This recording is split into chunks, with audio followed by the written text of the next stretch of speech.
Hello friends, and welcome to today's video where I am in my new apartment. Don't get used to the setup, don't get used to this wall. I have ideas for various things. If I do keep the chair here, I have things I want to put behind me. If I don't keep the chair here, then obviously it will not still be here. But anyways, for today's video, I have decided to do my top 10 artists of the year because people got very upset with my statements about Artist of the Year at the Mamas. So I've made my own list, and I want to give like big, bold, neon, strobing light letter opinion.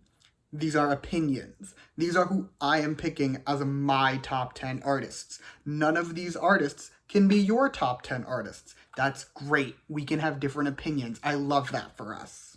Before I get started, I do want to give one other quick disclaimer. That is that there are two criteria for being on this list. Criteria number one, you need to have had two comebacks, repackages not included. Whether that is a digital single and a mini, whether that is two minis, whether that's a full and a mini, whatever you want to distribute it as, but repackages don't count as your own comeback just because you didn't really release like a whole new album, and it just made it easier for my brain to do it that way. So that's criteria number one. Criteria number two, which is the one that I guess got me in trouble, you need to have more than 5 songs this year. If you didn't get 5 songs in 2021, you're not on this list. So that two criteria rules out some artists that I didn't think should win, aka BTS, but also some artists that I do truly enjoy. For example, Oh My Girl is not on this list. Binny is next to me. I love Oh My Girl. Oh My Girl is not on this list. They didn't release enough in 2021 to make it on this list. So those are my criteria. Now that we got that out of the way, let's get started.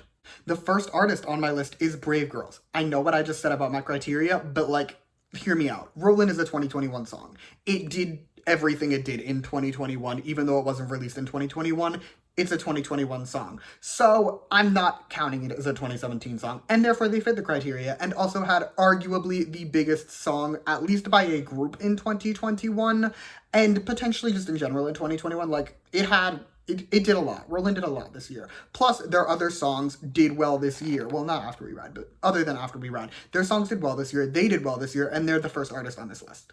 The next artist I have on this list is NCT. I just decided to not deal with the units and just say NCT as a whole, because NCT as a whole just did so much this year. Like, with the amount of albums and releases and success they saw this year, they are absolutely on this list as my top 10 artists.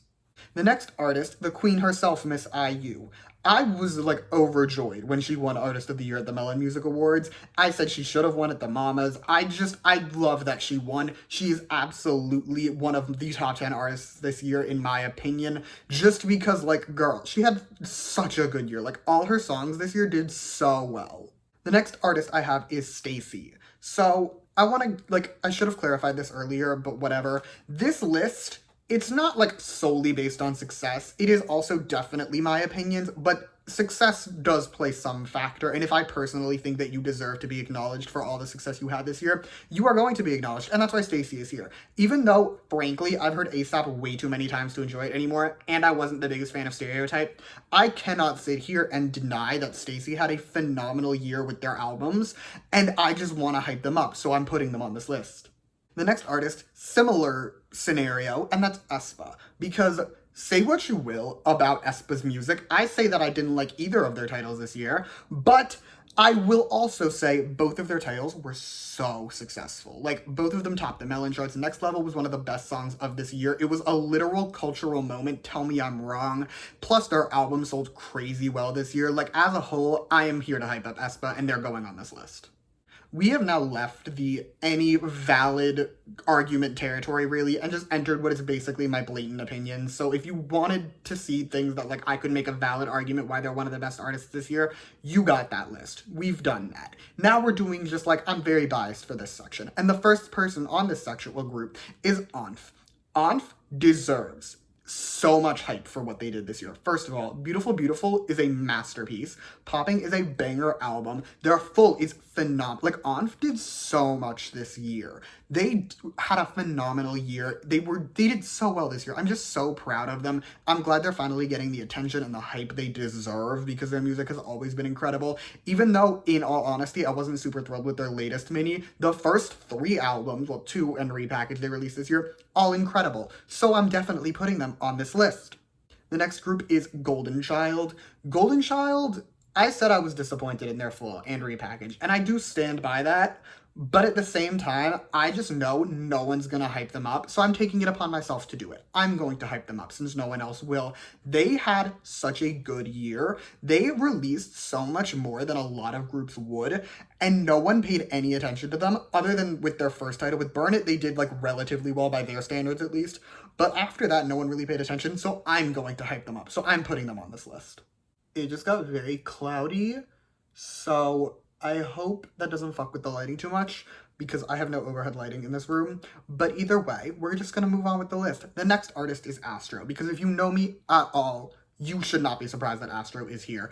Astro is literally my #1 group, period. I love them so much, and they did so well this year. Like, they sold so much better in terms of physical sales than they had in the past. That was phenomenal. They did better on music shows. They charted better. Astro's year was so good. And I'm aware that this is like totally biased to put them on here. But I also don't care because it's my list.